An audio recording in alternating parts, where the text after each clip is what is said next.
fall and spring season. I'm very happy to be with you today. So today we will be together with Sipke Terpstra from Lageschaar, West-Planten, Netherlands, with the topic how to choose and apply innovative perennial plants concept. West-Planten has 45 years of experience in propagating and making perennial designs for biodiversity outdoor spaces. So please keep you muted during the meeting. And also we record this meeting for the next time. And also please put your questions on chat or raise your hand virtually. So now the floor is Sipke's for his presentation. Sipke, please introduce yourself first, and we are very exciting for your presentation. Okay, well, thank you first. My name is Sipke Terpstra, and I'm working now for 8 years with the company of Lageschaar. And I am working as a planting designer and planting advisor since the last 5-6 years. And I started here in the company at the lowest level thinkable. That means that I was following the ground planting all the plants we grow and sell. And I've done that 1 year. And the most interesting part of this job was that I could look at the plants, at how the roots are growing. So the part of the plant you normally don't see has been through all my hands. And the interesting thing about that is that you really have an idea of how plants grow, what they need, making deep roots, shallow roots, tap roots, etc., etc. So in the last 7 years, I've been putting plants out in different contracts, places in the Netherlands and in Europe. And now I'm just full-time designing with plants for landscapers, for the government, and for individual persons as well. And the company of Lageschaar is founded with Laurens Lageschaar. He started the company in the 1980s, and he was just growing plants in the garden of his parents, and was working as a landscaper. But the growing of plants was more his passion and was more growing. So finally he started a nursery for plants, and it has been growing ever since. And the first plants projects he was growing was in the public space with strong plants, and that's going to be a part of my presentation. But it's Lageschaar is a company that has been developing since 45 years into quite an innovative company with lots of different planting concepts. And we are still innovating and making new concepts. And I think that's something very interesting for at least for greening the cities and making plantings that are climate adaptive. So I'm very eager to show you some of our company's innovations and plantings, and I think it's going to be quite interesting to show what's possible with using plants in public space and in gardens. And is there a possibility that I can share my presentation now? Yes, please. Egbert, does Sipke has access to share? Yes, yeah. Okay, please. But you can see now the presentation? Not yet, actually.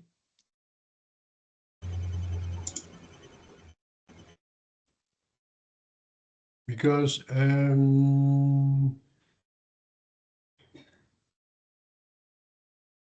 where can I choose to share my presentation actually? If you go to the button Delen. Yes. If you click on that. Yeah. And then I see inhoud delen. Yeah. And how do I get to my presentation actually then? Do you see your PowerPoint down in the screen? Yes. Yeah, there you can click on it. Yeah. Your presentation, and it should come now. And can you see it now?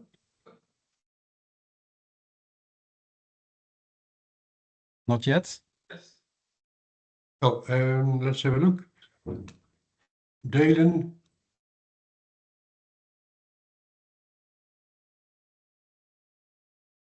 Can you see it yet? No.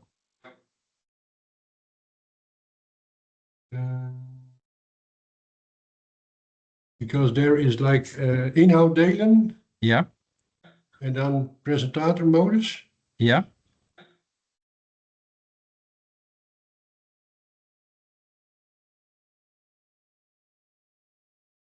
Oké. Als het goed is, Sipke, dan zie je onderin in het scherm zie ik Ja. je PowerPoint. Ja, klopt. Daar kan je op klikken. Ja. Nou, dat heb ik nu aangeklikt. Oh, Maar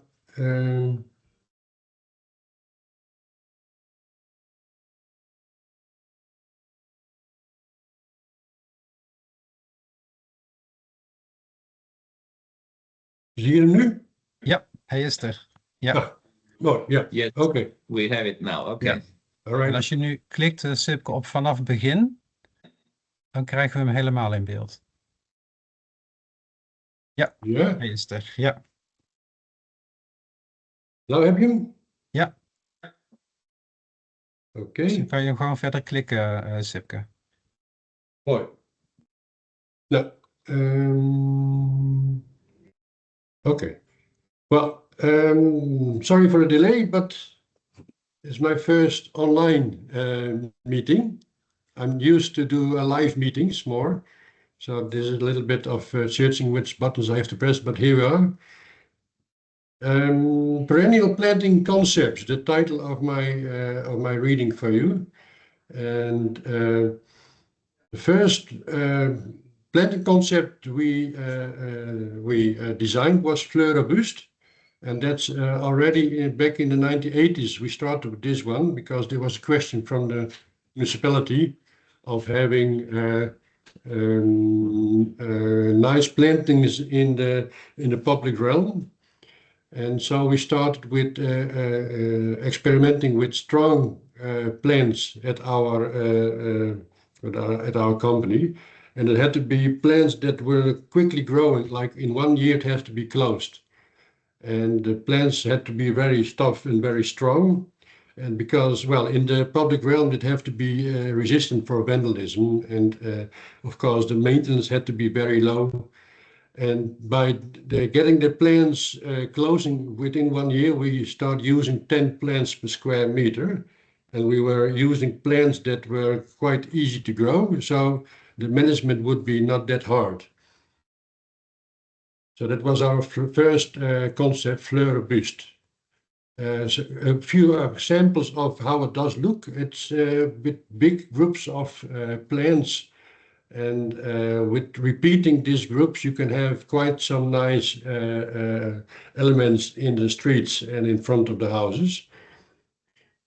And the effect of these big groups is that you have like a sea of flowers, and it's quite closed. And so you can see that there is not much weed in it. And on the end of the season, on the end of the winter, you can easily cut everything up and down, and then that's it. And it's the effect is quite big. And to be able to get something like fleur robuste, you have the planting beds. You need to prepare the soil very good. So you have to know which kind of soil you're dealing with. In the sense, like, is it sand or is it clay, to be able of getting more humus inside. You have to take all the root weeds and debris out of the soil, and you have to make it a little bit loose. And if it's too heavy, you have to add compost, and if it's too lean, you have to add a little bit compost so that the soil is really good for all the plants you are putting in. And when it comes to management, the first year you have to weed because if you use 10 plants per square meter, the first year it's a little bit open.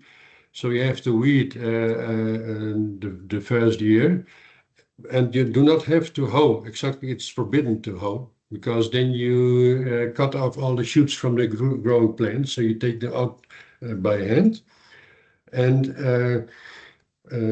when the winter is finished, you have to cut back all the plants. And the plants you can easily cut in small pieces and use there as their own mulch for the bed. So in the next year there is much less weeds.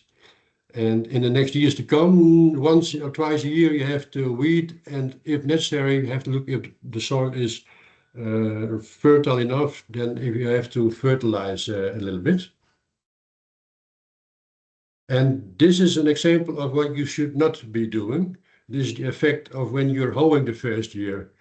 You see some big parts of plants that are growing very well, but with the hoe you have to cut off a lot of shoots, so you're getting empty spaces, and just these empty spaces are just very nice for weeds to grow in.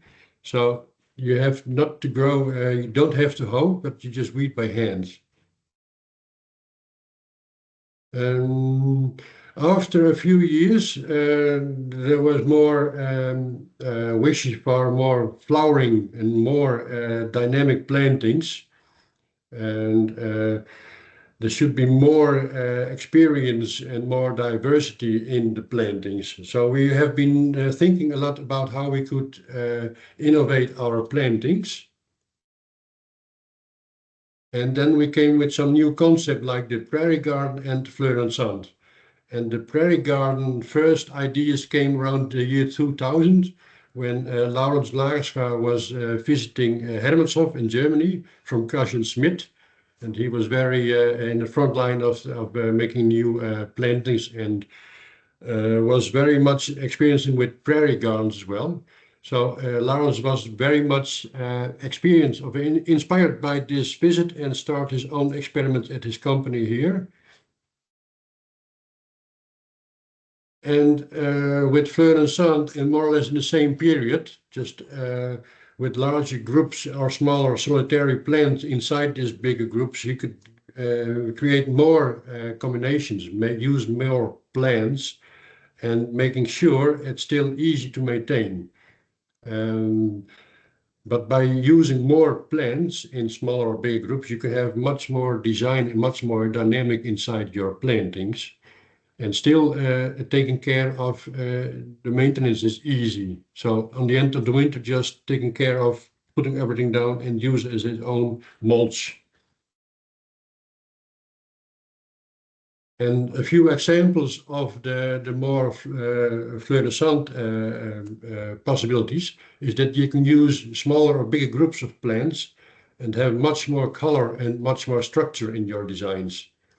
And by adding more plants and more design to the project, you can as well design for 12 months a year. Like this is colorful in summertime, but the half of the year it's winter and there's not much flower. So you have to think about interesting images as well in wintertime. So this is the same spot in winter, and there are still a lot of structure going on. Still a lot of different tones of brown and cream and yellow. So this is also interesting for people to look at, but as well interesting for small mammals, birds and insects to hide. So it's important to just think about the design in wintertime as well. This is springtime from another angle around a big tree. So in shade, you can do a lot of nice things as well. And again, in the wintertime, there's a lot of structure and color to look at. So this is pleasing for the eye as well as it's an important place for the fauna to hide in. And this is just examples of what you can do with the fleur and sand concept.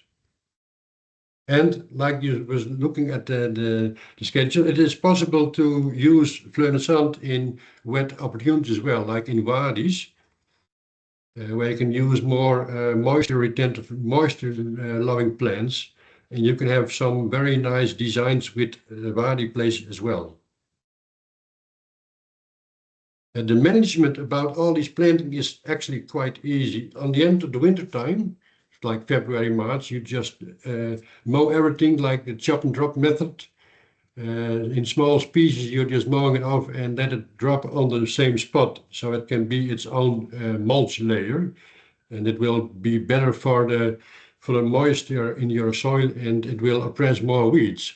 And after you have been chop and dropping, you make a weed round, and you have a look for dead plants that you have to replace. But like I said, the management is quite easy, and everybody could do just one weed round, and then it's ready for the next season. The prairie garden, it's a little bit different because we mix it more like individual plantings, and we use a lava rock. And this lava rock is going to be added in a layer of 10 centimeters. And inside this lava layer, we're going to put all the plants. And that doing so, it's a very climate adaptive concept, because it's very good keeping moisture into the soil. And this lava rock is very easy to keep the weeds from growing inside your plantings. And this is an example of some prairie gardens we did in the Netherlands. It's a very high dynamic planting with a lot of different plants growing on the same spot. And by using more or less 25-30 species in one mix, you can have easily from the start of the season to the end of the season something in flower, and a rich structure, and well, it's quite some nice dynamics. The construction in natural prairie is like 80% grasses and 20% flowering plants. And when we started with the prairie garden back in the 2000, we started with this natural prairie system, but it was too much grasses, so you couldn't see much flowering plants. So we just in the last 10 years, 20 years, we just were taking it upside down. And now we have like 70% grasses and 83% of flowering plants. And it's still very natural looking, but it's more, well, aesthetic and more flowering plants inside. The construction is quite easy, again. You use just all solitary plants and bigger structured plants and some accent plants. And to fill in all the space, you have some companion plants. Again, you need for the construction to do some soil improvement, to have to look if it's lean soil. You add compost. Is it to clays? You have to add some compost to make it more loose. Take away all the weeds, and applying some 8 centimeters of lava. And on this lava, we're just placing the plants, and we're digging them inside the lava with a special Lagerschaar plant shovel. And the thing about this, you can add everything just in one go. So it's quite easy to do and quite quick to manage as well. A few pictures of how to start. You have to prepare the soil first with taking away all the weeds and making sure that there is enough compost for the plants. And then you add a layer of lava. And we use a brick, because brick is always 8 centimeters thick, so you can easily see that it's always 8 centimeters thick. And then when the beds are ready, then you can have a go for the plants. And we're placing all the plants in the way we think it's going to be dynamic and an aesthetic look. And after placing the plants on top of the lava, we're going to dig them in with a special designed shovel.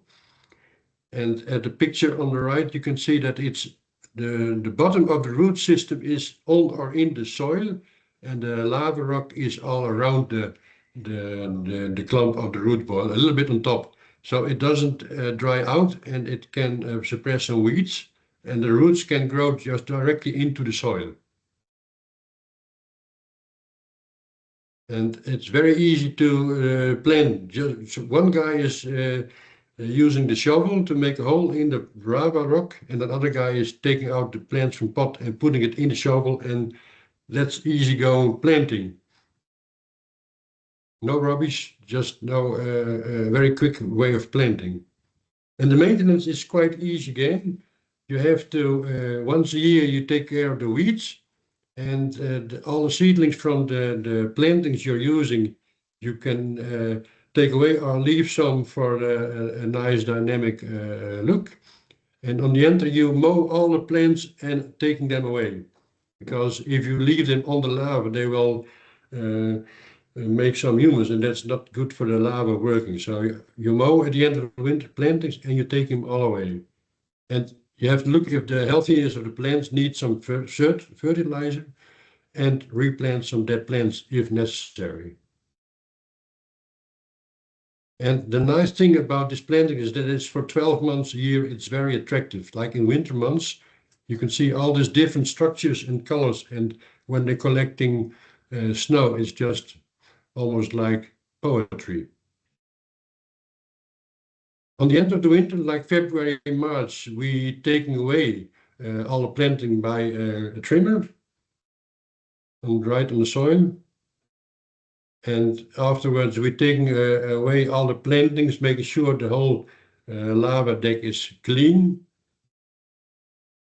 And we're blowing softly away all the leaves and straws and pieces of plants, so you make it as clean as possible.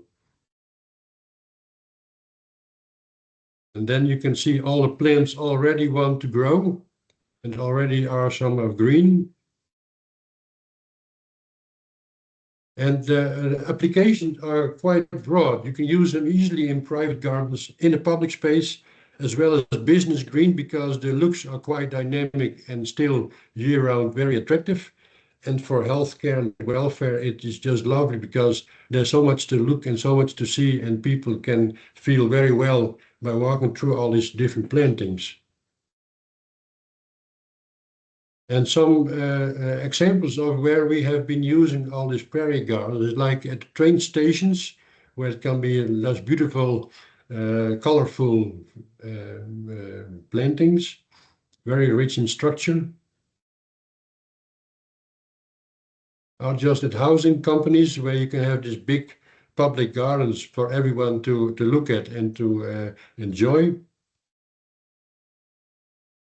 Or just in streets with planters, just like a 30 centimeters thick growing medium, it will work as well. So you can have these difficulty areas in cities where you can use this as well. And this, in combination with city structures and with water, you can make beautifully parks where it's strong design lines, and the planting is very natural looking. And even in small cities, alongside streets where there is not much space, you can use beautifully strong plantings with the structure that straight up the whole year round. So it's for traffic, it's still safe to drive by, and it has a lot of interest for people to look at. And the dynamics are quite high because we use, like I said, 25, 30 different species. So the whole year round there is something to see and something in flower. And you can make the most beautiful combinations, and making it very aesthetic as well. And in 2018, we were being asked for a landscape designer to do a big project in Prague at a shopping mall, Chodov. And the shopping mall Chodov is one of the 10 most luxurious shopping malls of Europe. And our company has been asked to do all the plantings in prairie style around this shopping mall. So in 2018, me and a colleague have been working for 1 week in Prague, placing plants, and again in September, another week to do the other half of the place around the city mall. And it's quite it's a shopping mall of like 7 high, and even on top there is a garden we have been doing, and all around are these prairie style plantings. So year-round color and year-round structure. So even in wintertime, it can look quite interesting with different structures and different tones of brown and gray and green. And we think it's very beautiful in contrast with the structure of the pavement and the building as well. And quite some late flowering plants and some asters to go with all the different grasses is still taking care of some flower, even if it's November. And this is the first picture was in summer, and this is autumn picture of the same area with the tree on the hill. It's very strict in structure, and we've been thinking of using colors for grasses that mix the colors of the bricks of the building. So you have a nice harmony between plantings and buildings. And there were more developments in the recent years because we were being asked for if it would possible to use native species in our plantings and have a more natural vegetation. And by doing so, we were asked by if there were possibilities to be adding more biodiversity into plantings. So the current situation is a lot of native herbaceous vegetation is just sown, and that's not that hard to maintain. Or it's quite hard to maintain sown plantings, and there is not much knowledge about what to do with all these native plants. And the management is quite complex because you have to know all these plants and all the weeds, etc. So that's the current situation. And we have been developing a new planting concept since the last 5 years. And we've been trialing a lot of different plants, and the designs are at least with 50% of native species.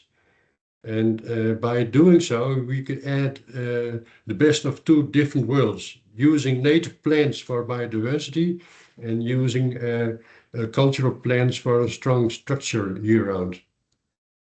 And in 2022, we had a submission for the Floriade Expo with our Wild at Heart garden, with a lot of native species in. And this Wild at Heart garden was just the concept name of our garden at the Floriade, because now we call it Wildissimo. And it's you can use it easily in any side of garden and in bigger landscape designs. And maintenance is doable even if you have not that much knowledge about the plants. And it's a very good living environment for insects. All the plants are buzzing with insects. And because it has a natural look, people are very much excited about it as well. So our Floriade submission was called Wild at Heart. And these are a few examples of the garden at the Floriade we designed. This is the spring, more in the shade area, more the sun area in summertime. And you can see you can use a lot of different plants, creating lots of different colors and structures, and with half of it being native plants. And during summer, it's just a feast of flowers and a feast of insects and very dynamic plantings as well. And during high summer, even when it's like 35 degrees for weeks, very dry, you can have this rich structure and always things in flower. So always buzzing with insects. The new concept name is Wildissimo. And it can be used again in any small garden or the bigger landscapes. And it enhances biodiversity quite a lot. And it's very natural, wild, and aesthetically looking. So you can combine the best of two worlds by using native plants and just garden plants. Some examples of some projects we have been doing after our show at the Floriade. This is for Heijmans, a big construction company in the Netherlands, at their headquarters. And because they had this beautifully orange bricks and a lot of cotton steel constructions, I used a very beautiful orange native plant to combine with the combination of the building. And 50% of what you're looking at here is just native plants, just rich in structure and still quite a lot of flowering.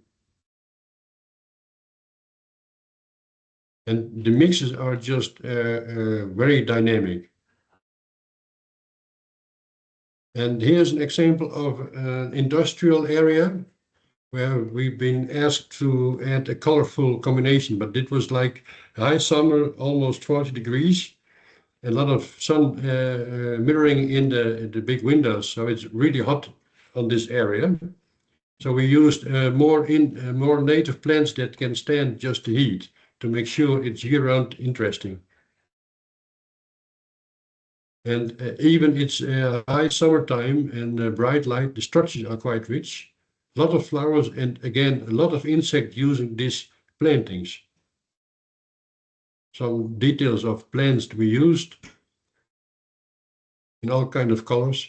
This is an example of a railway station that had gone out of function, and they want to keep the atmosphere of a railway station just without the trains.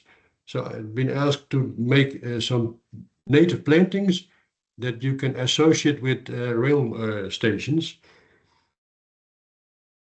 And it's a linear park, but still quite colorful and rich in structure again.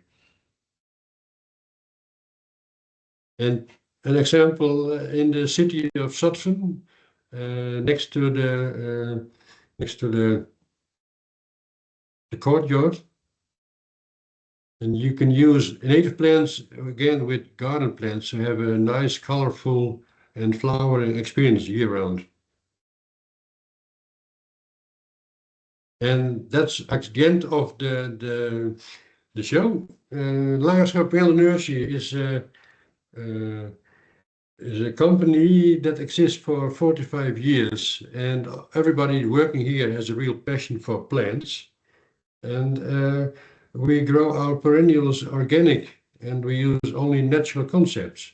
And our company is young for innovation, and we are still growing and thinking about new ways of using plants.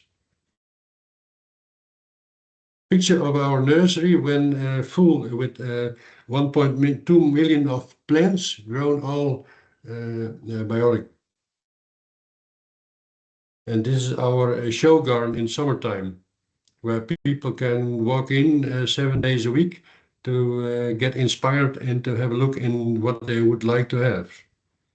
So let's make it natural with Lagerschap. And thank you for looking and listening. Thank you, Silke, for this very impressive presentation.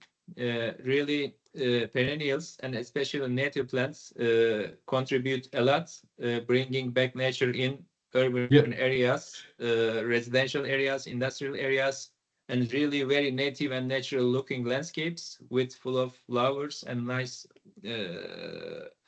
seasonal diverse in wintertime, in springtime, and all in summertime. So we have some questions from our participants. Let me divert them to you.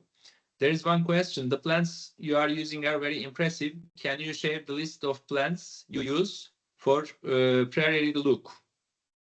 Do you have an assortment list of your nursery or a ready list that you can share or link or list? Well, we don't have just a list for prairie plantings. We do have just a list with all the plants we grow. And when we make designs with prairie plants, we just look through all our planting, because all plants could be used for all the different concepts. And it's the thing about designing different styles of plantings is by using as much as possible plants, and not by taking just having a list, because we would like to use as much as possible. But we are a company that is giving a lot of advice as well for people that want to make prairie gardens their own, are using other concepts. So it's quite easy to gain some advice for our company. Yeah, then to understand the best business models, you have design and advice services, and also you sell plants. Yes, we are half of our business is by growing and selling plants, and the other half of our business is actually selling planting concepts. And what we do is we are selling the design in combination with the plants. Okay. Okay. Maybe you can share your link in the chat that people can follow to contact you. We have another question: where we can purchase such a planting tool? Oh, well, it's a very lovely one indeed. But it's every shovel is still being handmade by a local craftsman here in the area. And when we do sell this prairie garden concept, we deliver the plants with the shovel, so the people can loan the shovel for 2 weeks. And after finishing plantings, they can send it back to our company. Because buying this shovel, it's like 250 euros each, because it's quite quite a special one. Yeah.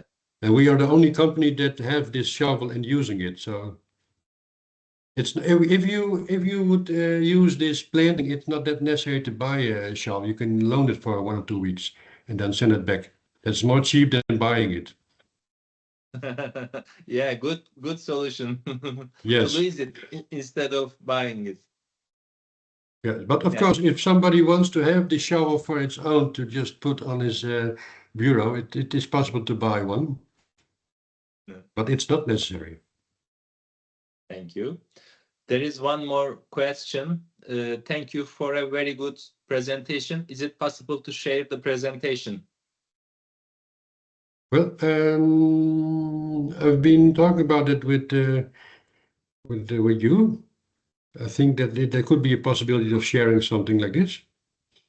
Thank you. Yeah. So you can share it with maybe Egbert, with our ELCA office, and for our members who are interested in the presentation can have them from Egbert. Yeah. Yes, and the presentation is also recorded, so I will share afterwards also the recording of this session. Yeah, great, Egbert. Thank you for reminding. So another question, in native planting, do you feel some empty spots with the cultivated plants, or plant the natural plants as well? Sorry, could you repeat the question? In native planting, do you feel some empty spots with the cultivated plants, or plant the natural plants as well? Well, we planting them both. We plant and native plants and the more garden plants all together in one go. Because by planting as well the native plants and the garden plants, you can make the design like you wish yourselves. And it's more easy to plant than to sow, because with sowing you don't know for sure what's going to happen. And when you use the plants, you know exactly what's happening, and you know exactly where you want to have these plants. And by having been planting the native and the garden plants together, you can have a look if you want to let it more grow naturally, or putting it every year back into the first design as it was when you started with it, by taking away the weeds or the seedlings from the plants. Okay, thank you for answering, Tipke. We have one more question. Do you have any experience with how perennial plants react to salt spread on paths or narrow strips between city roads? Yes. For the icing, I think the question was for the icing, or yeah. Yes. Well, when there are well, what we do is like not planting all the plants too close to the edge of the plant. Well, of the plantings. If you take like 30-40 centimeters from the edge, the root system of the plants is not being heavily salted with, but the plants itself can grow to the edge. Because most plants don't like that much of salt. So we're taking care of in places where there is the possibility, the chance of their being spread by salt, we just taking away we place them more deeply inside of the border. Yeah. So you leave the space for that, and then you start planting. Yes. Okay. Yes. Protection zone. So another question from me.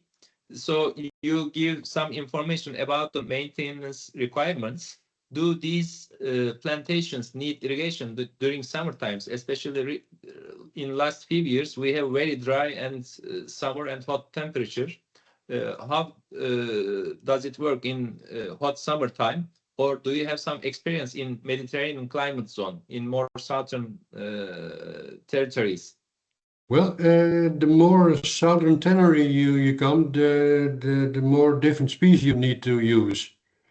And for example, the landscape designer that asked our company to do the plantings in Prague with the shopping mall of Godov, that's this landscape designer that is working for all of Europe. And we've done some planting for this person in the northern country of Spain, in Basque land, and there it's very moist over there. So we used a lot of ferns and plants that can handle all this moist. And I've been doing a planting for this person in a small city in the south of Spain as well. And then I had to take care of plants that were capable of surviving 3 or 4 months without rain. So I used a lot of Mediterranean plants from that area. And that are not plants that we grow at our company, but I could easily make a design, and she could take the plants from a nursery in our same area. And like, for example, this it was a shopping mall in the south of Spain. I designed a lot of with agave and a lot of with stipa grasses. And stipa grasses are very capable of staying alive without 3 or 4 months of rain. And you still have a lot of structure with agaves and the natural appearance of the grasses. So actually, we look at the area in which we're working and using the plants around this area for the best results. Thank you. So then you not only work in Netherlands, but you have also international services for design or advising how to build an perennial plant garden in native or cultivated plants. Yes, because the interest for our concept is still growing. And the first one internationally, our first bigger project was like in Prague. But after that, we've just been working in Spain, and now we're doing a lot of projects in Germany and in Belgium as well. And so we are expanding our market further away. And well, it's still very actual by more or less by using as much as native plants as possible. So we're giving a lot of advice for companies abroad as well, indeed. So I think it's very good to meet today with you, because in Europe we have 23, 24 countries, member countries, and also we have associated members from all over the world, like Canada, Japan, Saudi Arabia. I'm from Turkey. So I think it is very important to work with nature-based solutions, which contribute a lot in terms of sustainability and bringing back biodiversity in cities. without any or very low maintenance requirements. So working with perennials, I think, will contribute a lot in landscaping design and construction in these terms. Yes, and I think it's very interesting that Saudi Arabia is connected as well, because that would be a nice country to do plantings with natives, I think. Yeah. But indeed, with all this climate change that is coming ahead, the use of native plants and in combination with more regular plants can be very interesting to use for ecosystem design. Yeah. We have one more question, Sipke. Can you describe the lava soil again? What it is and how it works? The lava soil? Yeah, more information about lava soil. What is the structure? What is it and how it works? Well, what is it? Lava, we have been practicing and experimenting a lot with this lava soil, and we use lava particles from 3 to 8 millimeters big. And it's just like, well, it's a volcanic product. We collect it from just the south of Germany, out of the Eifel. And it's a natural product. And well, you can use it for tens or for hundreds of years, because it still it doesn't well break up, like I said. And by using it in a layer of 8 centimeters, the capillary working of moist is breaking up at the top layer of this lava. Underneath this, the soil stays moist, and the top layer dries out easily. And by drying out, all the seedlings from wheat plants will die easily. So it will reduce the weed pressure by 75%, more or less. But because the capillary working is being broken up from underneath, the soil under the lava stays moist long time. So it can withstand a lot of drought for a long period. And again, when it's raining a lot, the lava itself can contain 30% of its own mass in water volume right away. So even by pouring rains, it can take a lot of water pressure away as well. So it works as well when it's too much rain and when it's too less rain. So with using lava, it's very much climate adaptive. Yeah, I think it's a very good mulch to keep water wet enough, and also to avoid weeds and maintains. Well, you know, because it's quite a loose material, you can easily take away all the weeds, because you can just pull out and it will be gone. So the maintenance is quite easy as well with this lava material.